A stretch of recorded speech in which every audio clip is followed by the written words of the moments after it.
Pertanyaan jawab lisan seterusnya, saya ingin menjemput Yang Berhormat Tuan Ahmad Fazli bin Syari Pasimas. Terima kasih Tuan Ketua. Soalan saya di nombor 5. Bismillahirrahmanirrahim. Assalamualaikum warahmatullahi taala wabarakatuh. Salam sejahtera Yang Berhormat Datuk Yang di-Pertua. Saya mohon kebenaran untuk menjawab soalan ini bersekali dengan soalan nombor 6 bertarikh 16 November 2022 daripada Yang Berhormat Bukit Mertajam, kerana pertanyaan yang dipakitkan adalah menyentuh isu yang sama. Untuk makluman ahli yang berhormat, Kementerian Belia dan Sukan KBS melalui Majlis Sukan Negara MSN telah bekerjasama dengan Persatuan Sukan Negeri dalam menyediakan kemudahan infrastruktur sukan elektronik dengan menaik taraf studio e-sports sedia ada di semua peringkat negeri. Sehingga kini studio e-sports di peringkat negeri dan youth cabin telah siap sepenuhnya sejak dari tahun 2021. Kemudahan-kemudahan ini adalah di bawah kendalian Persatuan Sukan Negeri masing-masing bagi mewujudkan ekosistem e-sports yang mampan di negeri dan juga persekitaran digital yang kompetitif menerusi pelaksanaan pelbagai program atau kejohanan. Berhubung dengan ini juga, KBS melalui e-sports integrated ESI mengambil pendekatan proaktif untuk memangkin kolaborasi di kalangan pemain industri e-sports melalui sokongan dan sebagai penganjur bersama kejohanan e-sports profesional peringkat tempatan, serantau dan antarabangsa. Antara syarikat antarabangsa, syarikat penerbit permainan tersebut adalah Muntun, Tencent Games dan Garena. Untuk makluman ahli yang berhormat, pada tahun 2019, Kementerian Belia dan Sukan telah melancarkan pelan strategik pembangunan sukan elektronik KBS 2020 hingga 2025 yang dijadikan sebagai panduan 5 tahun perancangan e-sports negara. Dalam pelan strategik tersebut telah dinyatakan 5 strategi utama yang menjadi fokus kepada kementerian dalam usaha memperkasakan sektor e-sports. Antaranya adalah pembangunan kecemerlangan atlet e-sports, kedua, etika permainan e-sports yang bertanggungjawab, ketiga, pembangunan fasiliti e-sports, keempat, pembinaan ekosistem e-sports yang lestari, dan kelima, perundangan dan tadbir urus. KBS, di samping itu juga, Kementerian Belia dan Sukan juga adalah dalam proses untuk memperkenalkan sebuah garis panduan pembangunan e-sports kebangsaan ataupun National E-Sports Development Guideline dengan turut akan melibatkan beberapa kementerian dan pemegang taruh industri yang berkaitan sebagai permulaan untuk menggubal sistem pentadbiran, peraturan dan pengawal seliaan industri e-sports yang mampan dan inklusif. Sebagai penghargaan kepada sumbangan dan pengiktirafan kepada pencapaian penggiat e-sports dalam mengharumkan nama negara dalam membangunkan ekosistem di negara ini, kementerian akan mewujudkan anugerah khusus kepada semua pemegang taruh yang terlibat.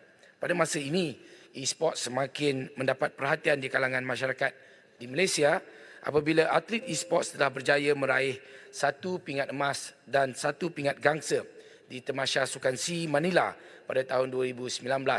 Baru-baru ini Malaysia telah membawa pulang 3 pingat gangsa di Tamasya Sukan Sea Hanoi 2022. Manakala dalam Tamasya Sukan Commonwealth Birmingham 2022, pasukan e-sports Malaysia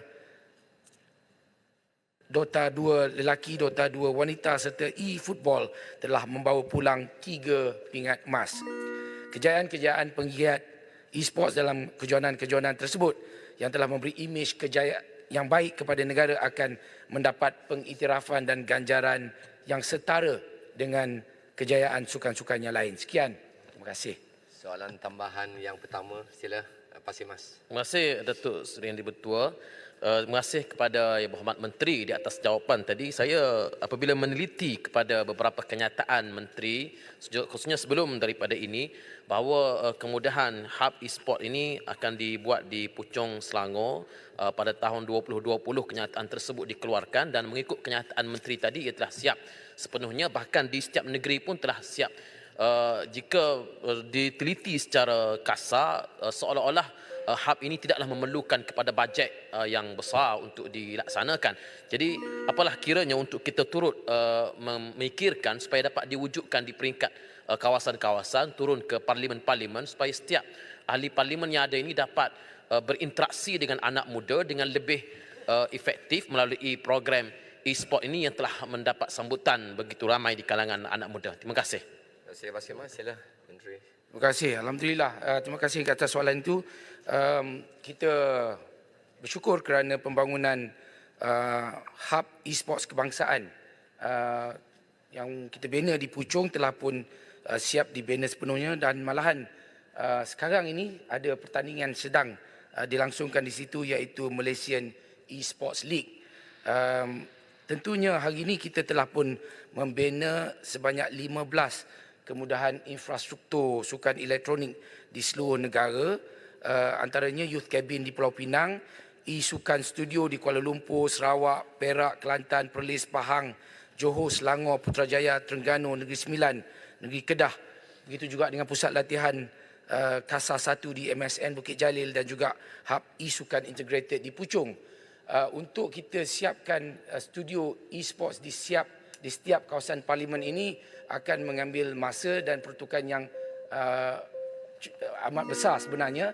Namun insya-Allah kita akan usahakan sehingga ke tahap itu di masa yang akan datang. Terima Jika kasih. sempat sebelum bubar parlimen ini, Menteri. Agak mustahil, namun usaha itu tentunya akan diteruskan oleh pihak Kementerian Belia dan Sukan. Baik. Terima kasih Soalan tambahan. Menteri. Soalan tambahan. Tambahan yang kedua saya Soalan jemput tambahan. Yang Berhormat Sila Jelutong. Terima kasih. Terima kasih Menteri. Saya terlebih dahulu ucapkan syabas di atas pencapaian atlet-atlet kebangsaan dalam sukan C.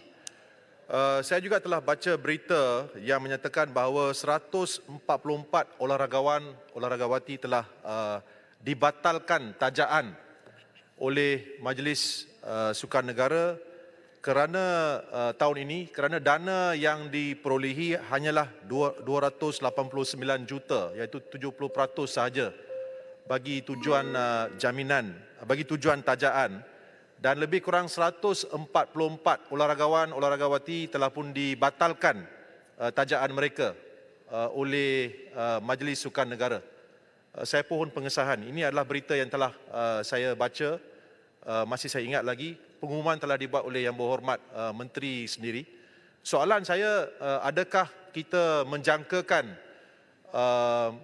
belanjawan tahun ini, kali ini akan memberi peruntukan yang lebih?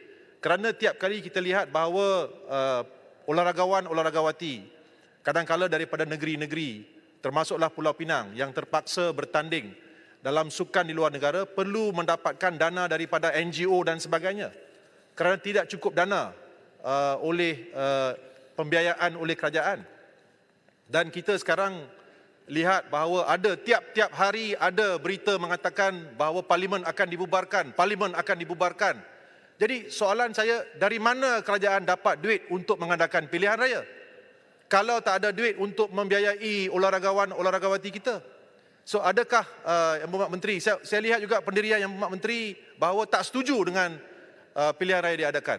So saya minta jaminan. Jelutong soalannya pasal e-sport. Saya minta jaminan, adakah dalam belanjawan yang akan dibentangkan, sekiranya dibentangkan, bajet bertambahan akan diberikan kepada Majlis Sukan Negara bagi olahragawan-olahragawati kita. Terima kasih Jelutong. Sila Menteri. Terima kasih sahabat saya daripada YB daripada Jelutong. Saya menyokong untuk kita meneruskan proses demokrasi pilihan raya setiap 5 tahun. Itu kita tetap akan pertahankan. Dalam masa yang sama berkenaan dengan soalan Yang Berhormat, saya fikir ini adalah berita lama Yang Berhormat. Kalau kita masih ingat di dalam belanjawan untuk tahun 2022 telah ditiadakan program podium, iaitu untuk program atlet-atlet berprestasi tinggi.